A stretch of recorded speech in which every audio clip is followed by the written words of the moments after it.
আসসালামু আলাইকুম, welcome to another new video. আজকের এই ভিডিওটিতে আমরা জানতে চলেছি স্পোকেন ইংলিশের লাইক টু এর ব্যবহার। তো আমি লিখে দিয়েছি এখানে লাইক টু অর্থ হলো কোনো কিছু পছন্দ করা অর্থে, অর্থাৎ একটা সেন্টেন্সে লাইক টু কিভাবে ব্যবহৃত হতে পারে।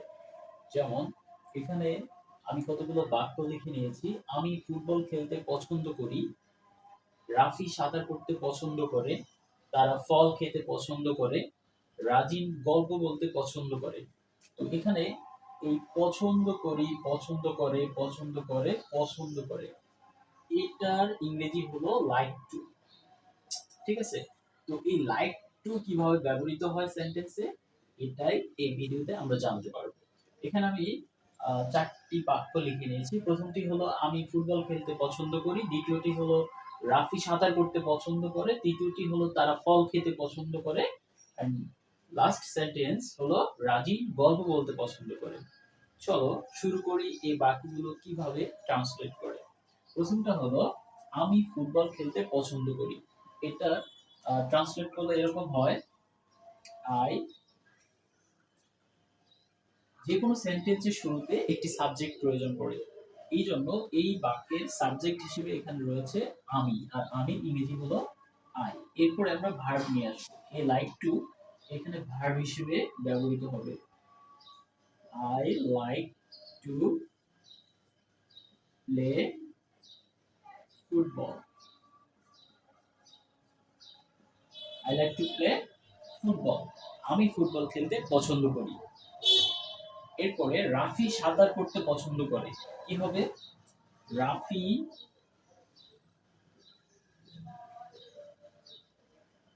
likes to swim.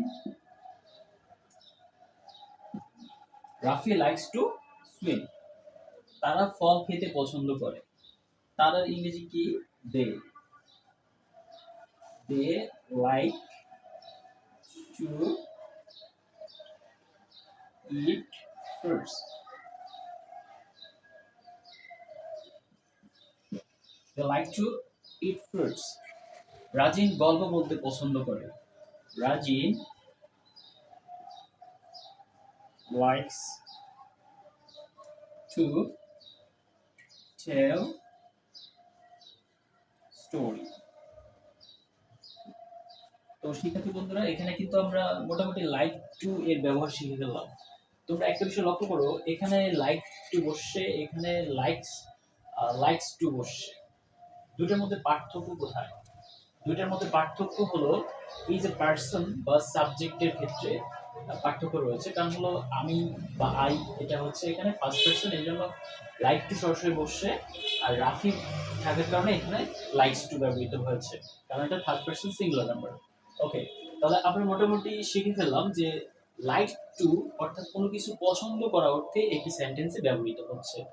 আমি ফুটবল খেলতে পছন্দ করি, I like to play football. আমি গল্প বলতে পছন্দ করি, I like to tell story. আমি সাঁতার করতে পছন্দ করি, আই লাইক টু সুইম। তো এই ধরনের হাজারো বাক্য তৈরি করা যাবে এই লাইক টু ব্যবহার করে। সো আশা করি বুঝতে পেরেছো তোমরা সবাই লাইক টু কিভাবে সেন্টেন্সে ব্যবহৃত হয়। আবার আমরা যদি বলি যে আমি ফুটবল খেলতে পছন্দ করি না, আমি ফুটবল খেলতে পছন্দ করি না, তখন এখানে শুধুমাত্র একটা ডোন্ট দেব, I don't like to play football. আবার যদি বলি রাফি সাঁতার করতে পছন্দ করে না, যদি বলি রাফি সাঁতার করতে পছন্দ করে না, তখন হবে Rafi doesn't doesn't like, like হবে তখন। হ্যাঁ, Rafi doesn't like to swim. এরপর হলো দে লাইক টু ইট ফ্রুটস। এখানে যদি বলি তারা ফল খেতে পছন্দ করে না, তখন কি দেব আমরা? They don't they don't like to eat fruits. আবার যদি বলি রাজিন গল্প বলতে পছন্দ করে না, রাজিন গল্প বলতে পছন্দ করে না, অর্থাৎ বাক্যটি তখন কি হবে? নেগেটিভ হবে, doesn't like to tell story. I hope you all are understand this lesson. Okay, thanks for watching.